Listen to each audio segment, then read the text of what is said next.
குறித்து இன்னான் இன்னான் அதிலே பிறந்தான் என்று சொல்லப்படும். உன்னதமானவர் தாமே அதை ஸ்திரப்படுத்துவார். கர்த்தர் ஜனங்களை பேரெழுதும் போது இன்னான் அதிலே பிறந்தான் என்று அவர்களை தொகையிடுவார். ஆமென், அல்லேலூயா. இப்ப வரும்போது பேர் எழுதினாங்க, ரெஜிஸ்ட்ரேஷன் பாத்தீங்களா? பேர் எழுதுறாங்க. இப்ப பேர் எழுதி உள்ள வரும். சரிங்க, இங்க உட்காரோம். இங்க உட்கார்ந்து நீங்க என்னெல்லாம் ஆசீர்வாதம் வாங்கிக்கிறீங்களோ எல்லாமே உங்க வாழ்க்கையில அது நிறைவாய் வந்து சேரும். சரிங்களா? இத பைபிள் என்ன தெரியுமா சொல்லுகிறது? சியோனியை குறித்து, உங்களை குறித்து என்ன சொல்லுகிறதுனா, இன்னார் இன்னார் பிறந்தார், இதில் பிறந்தார்.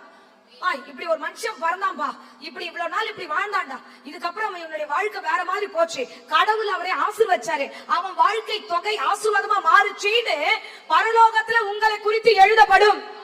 நல்ல கையை வைத்து ஆமென் சொல்லுங்க. பிறந்தவெல்லாம் சாதிச்சதா சரித்திரம் இல்ல, ஆனா தேவனுடைய சமூகத்துல பிறந்த எல்லாரையுமே கர்த்தர் மகிமையால் வாழ வைத்திருக்கிறார். இன்னார் பிறந்தார், இன்னார் இருந்தார் அப்படின்னா என்ன தெரியுமா? நம்ம முகவரி. ஒருத்த வாழ்ந்தான், நல்ல பொம்பளமா, இந்த பொம்பளை இந்த அம்மா கிட்ட ஒரு வார்த்தை சொன்னா ஆசீர்வாதம் வருமா, இந்த அம்மா கிட்ட பேசினா நன்மை வருமா, இந்த அம்மா கிட்ட பேசினா ஒரு ஆசீர்வாதம் நம்ம வீடு தேடி வரும், இந்த பையன் கிட்ட பேசினா நல்ல ஆண்டவர் ஆசீர்வதிப்பார், அவன் அவ்வளவு அழகா பேசுவான், அவன் அழகா பாடுவான், நல்ல கையெழுத்து, நல்ல தலையெழுத்து, நல்ல நல்ல பிள்ளைன்னு பேர் எடுக்கிறது பெரிய விஷயம். தேவன் என்ன தெரியுமா சொல்றாரு? நம்மள நல்லவங்க அப்படின்னு ஐடென்டிஃபை பண்ணுகிறவர் தேவன்.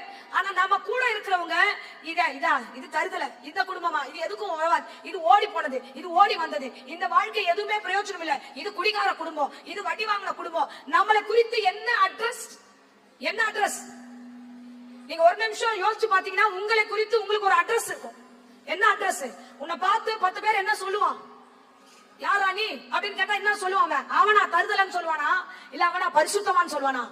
இவன் பரிசுத்தவான்களோடு சபையில இருப்பான்னு சொல்லுவானா, இந்த பிள்ளை தருதலையா 4 பேர் உட்கார்ந்து ரோட்ல உட்கார்ந்து குடிக்கிறவங்க கூட உட்காருவான்னு சொல்லுவானா? உங்களை என்னன்னு சொல்லுவாங்க? நமக்கு தெரியும் நம்மளை குறித்து. அல்லேலூயா. ஆனா தேவாலயத்துல வரும்பொழுது தேவன் என்ன தெரியுமா சொல்லுகிறாரு? மா, யார் மறந்தாலும் நான் உன்னை மறக்க மாட்டேன், நீ என்னை விட்டு எவ்வளவு தூரம்னாலும் போ, ஆனா நான் உன்னை கொண்டு வந்து என் சமூகத்துல இவன் பிறந்தான், இவனை நான் ஆசீர்வதிக்கிறேன், இவனுக்கான இவன் சபைக்கு செய்ததும், இவன் அந்த குடும்பத்துக்கு செய்ததும், இவன் எல்லா சொந்த பந்தங்களுக்கு செய்ததும், இன்னார் இன்னார் பிறந்தான், இன்னார் வளர்ந்தான் என்று உன் பெயர் ஜீவ புஸ்தகத்தில் எழுதப்படும்.